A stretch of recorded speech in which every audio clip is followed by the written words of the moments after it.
बिस्मिल्लाहिर्रहमानिर्रहीम। मैं हूं आपका दोस्त, आपका भाई दिलशाद खान। पाकिस्तान में रहने वाले और पाकिस्तान से बाहर जितने मेरे पाकिस्तानी बहन भाई हैं, सबको मेरी तरफ से अस्सलाम वालेकुम। आप देख रहे हैं मेरा फेसबुक और YouTube channel Pakistan politics with DK. आज हम अपने भाई, इस कौम के बेटे, इस मुल्क के माया नाज और टॉप के एंकर अरशद शरीफ के बारे में बात करेंगे। कुछ हकाइक सामने आए हैं, कुछ पिक्चर्स उनके पोस्टमार्टम की, कुछ वीडियोस वगैरह सामने आई हैं जो देखकर बहुत तकलीफ पहुंची है।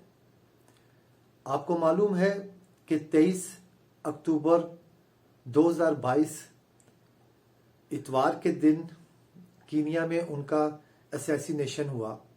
उनकी डेड बॉडी पाकिस्तान लाई गई। अरशद शरीफ के घर वालों ने और अजीज़ो कारब ने यह फैसला किया कि पाकिस्तान में भी उनका पोस्टमार्टम करवाया जाए। पाकिस्तान में जब उनका पोस्टमार्टम हुआ, पोस्टमार्टम करने के बाद 27 अक्टूबर 2022 को उनको दफन कर दिया गया। पोस्टमार्टम की रिपोर्ट 3 तारीख को आनी थी, जो लेट हुई।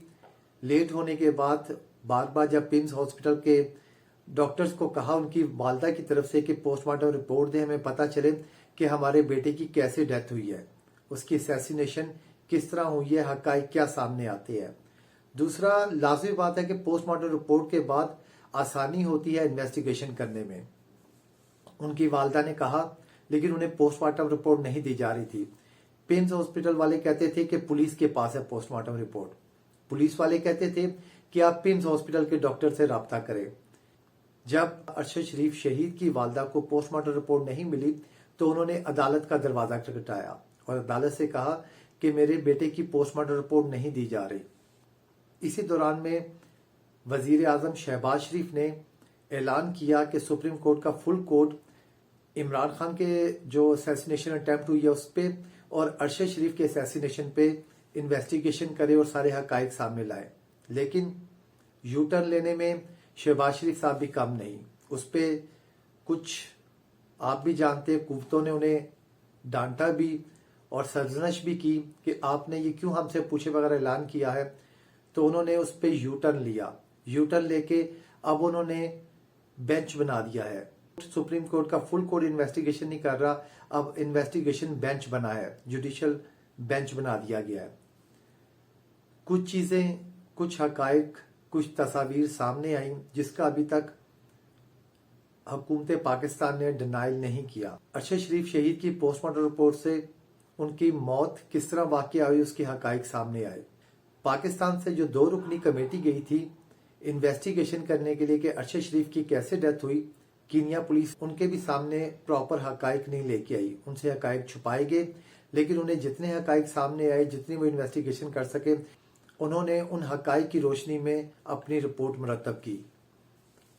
जिस दिन अरशद शरीफ शहीद वकार अहमद के टारगेट रेंज पे उसके लाउंज पे गए थे, इन्वेस्टिगेशन में पता चला कि वहां पे उस वक्त ब्लैक वाटर के अमेरिका के टारगेट इंस्ट्रक्टर भी मौजूद थे। 10 के करीब वो अमेरिकन थे जो वहां पे मौजूद थे। उनके साथ ये अरशद शरीफ साहब बैठे, गपशप हुई, खाना खाया, बहुत अच्छे माहौल में वहां से निकले। खुर्रम अहमद उन्हें वापसी पे उनके साथ आए थे।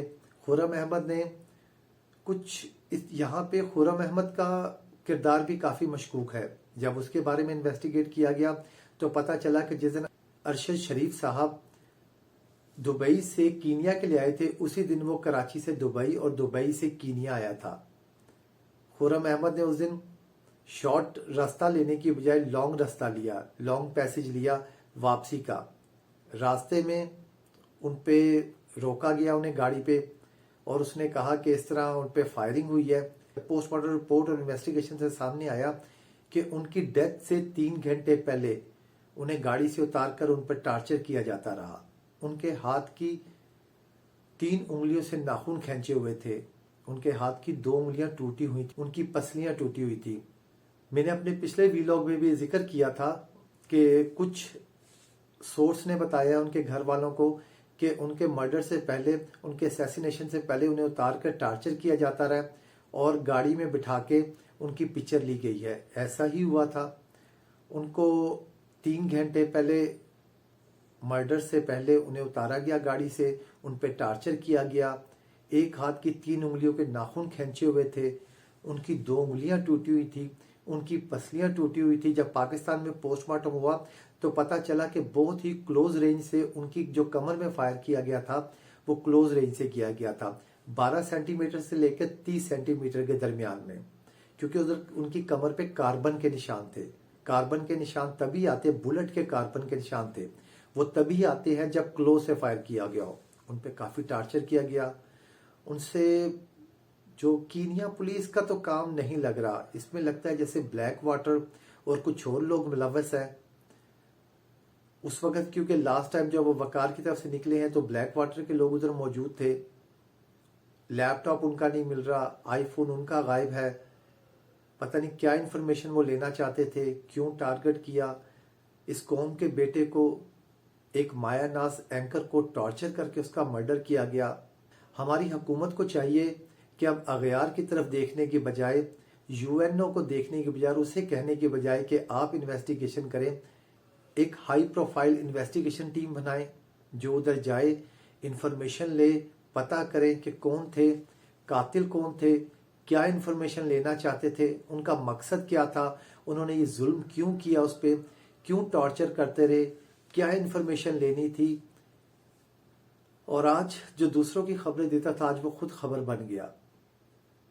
اور انہیں جوڈیشل کمیشن جو بنا رہے ہیں اس میں ہائی پروفائل جج کو رکھیں، اس میں ایجنسیاں شامل کی جائیں، اس کمیشن کے اندر، جوڈیشل کمیشن کے اندر میڈیا کے لوگوں کو شامل کیا جائے، ان کی فیملی کے ایک فرد کو شامل کیا جائے تاکہ اسے پتا ہو کہ کیا انویسٹیگیشن ہو رہی ہے، کس سمت میں جا رہے ہیں، ان کے بیٹے، ان کے بھائی پہ جو ظلم ہوا ہے یا ان کے شوہر پہ جو ظلم ہوا ہے اس کے بارے میں انویسٹیگیشن صحیح سمت جا رہی ہے کہ نہیں، انہیں پتا ہونا چاہیے کہ ہمارے بیٹے پہ کیا ظلم ہوا ہے۔ بہت دکھ اور تکلیف کا وقت ہے۔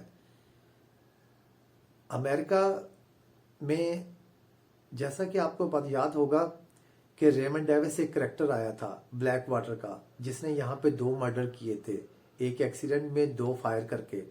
امریکہ نے اپنے ملک کے شہری کا ڈیفنس کیا تھا، اس کو یہاں سے لے کے گئے تھے، ایسے لے کے گئے تھے جیسے مکھن میں سے بال نکال کے لے کے جاتے ہیں۔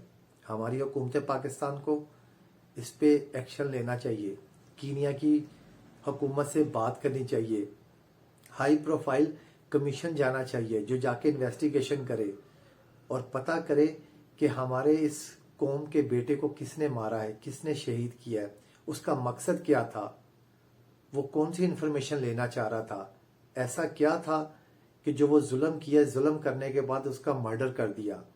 اس میں خرم احمد اس مرڈر میں شامل ہو سکتا ہے، شامل نہ بھی ہوا تو خرم احمد اگر اس سازش میں نہیں بھی ہے تو کم از کم اس ٹارچر کا گواہ ہے، ہمیں اس گواہ کو یوٹیلائز کرنا چاہیے، اسے لانا چاہیے، ان دونوں کو پاکستان لا کے ان کی بھی انویسٹیگیشن کرنی چاہیے۔ اس کے علاوہ اور بھی بہت سی خبریں ہیں، جیسے کہ کل کور کمانڈر کانفرنس ہوئی تھی۔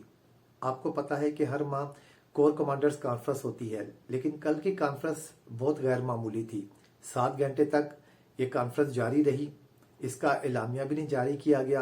اعلامیہ نہ جاری کرنے کا مطلب ہے کہ یہ کانفیڈینشیل رکھی گئی ہے، اس میں بہت سے فیصلے ہوئے ہوں گے، لازمی بات ہے جہاں فیصلے ہوئے ہوں گے وہاں پہ کور کمانڈرز نے اور ہائی کمان نے یہ بھی دیکھا ہوگا اور فیصلہ کیا ہوگا کہ جو عوام میں اور فوج میں دوریاں بڑھ رہی ہیں ان کو کم کیا جائے، ان کو کم کرنے کا بھی وہ سوچ رہے ہوں گے۔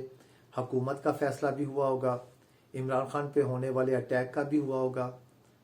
حالات کچھ بہتر نہیں ہے، در پردہ بہت کچھ ہو رہا ہے، پس پردہ بہت سی چیزیں چل رہی ہیں، بہت سے ایشوز ہیں۔ ہم اس وقت بہت کروشل ٹائم سے گزر رہے ہیں، فائنینشلی بھی، پولیٹیکلی بھی، اور آپ کہہ لیں کہ ہر طریقے سے ہم بہت کروشل ٹائم سے گزر رہے ہیں۔ ابھی ہم سب کو مل کے، تمام دانشوروں کو، तमाम एंकर्स को, तमाम पॉलिटिशियंस को, तमाम स्टैब्लिशमेंट को, तमाम जुडिशरी के आला जजेस को फैसला करना चाहिए और ये देखना चाहिए कि इस क्रूशल टाइम से हम कैसे निकल सकते हैं, वरना हम किसी बड़े नुकसान की तरफ चल पड़ेंगे, किसी फिजिकल, किसी इकोनॉमिकल, किसी भी तरह के नुकसान पे की तरफ चल पड़ेंगे। हमें इस वक्त अपने मुल्क को इस दलदल से निकालना है और सबको मिल के निकालना है। किसी फर्द वाहिद की ये जिम्मेदारी नहीं है, ये काम हमने सबने मिल के करना है। इमरान खान ने आज एक और ऐलान किया कि कल उनका हकीकी लॉन्ग मार्च स्टार्ट होगा वजीराबाद से, उसी जगह पे जहाँ पे वो रुका था। और उन्होंने अपील की कि सब पाकिस्तानी इसमें बढ़ चढ़ कर हिस्सा लें। उन्होंने बताया कि 4:30 बजे मैं खिताब करूँगा उस लॉन्ग मार्च से वजीराबाद के लोगों से, और वीडियो लिंक के ज़रिए तमाम पाकिस्तान में इमरान खान के जो FIR वो कह रहे थे, डिमांड कर रहे थे, उसके मुताबिक जब FIR नहीं हुई और पुलिस की मुद्दियत में एक FIR हुई है जिसमें सिर्फ नवीद को जो सा है वो नामजद किया गया है और उसे एक मजहबी जुनूनी बताया गया है। उसके बाद एहतजाज जारी था, पूरे पाकिस्तान में रोड ब्लॉक हुए थे। PTI ने कल पूरे पाकिस्तान में से तमाम रुकावटें जो रोड ब्लॉक थे उन्हें ख़त्म करवा दिया है, क्योंकि लोगों को तकलीफ हो रही थी। लेकिन इस्लामाबाद के इर्द गिर्द के जितने रास्ते हैं उन्हें अभी तक बंद रखा गया है। 2 दिन पिंडी में तमाम स्कूल कॉलेजेस में और यूनिवर्सिटीज़ में छुट्टी थी। कल स्कूल कॉलेज खुलेंगे लेकिन रास्ते हनूज बंद हैं। आप सब, मैं और तमाम पाकिस्तानियों को हुकूमत पाकिस्तान से अपील करनी चाहिए कि हम अरशद शरीफ के कातिल को जल्द से जल्द बेनकाब करें, सामने लेके आएं, और जिसने ये बेहमाना कत्ल किया है, उन्हें टॉर्चर किया है और क्या मालूमात लेने चाह रहा था और क्या मालूमात उसने ली हैं, इन हकाइक को सामने लाएं। अल्लाह पाक आपका, मेरा, हम सब का हामी और नासिर हो। अल्लाह हाफिज़। मैं आपसे एक और रिक्वेस्ट करूंगा कि आप प्लीज़ मेरे इस चैनल को सब्सक्राइब करें, लाइक करें, कमेंट्स करें और दूसरों के साथ शेयर करें। आप अगर चाहते हैं कि आप आगे मेरी वीडियोस भी देख सकें तो आप प्लीज़ मुझे सब्सक्राइब करें। Thank you so much. अल्लाह हाफिज़।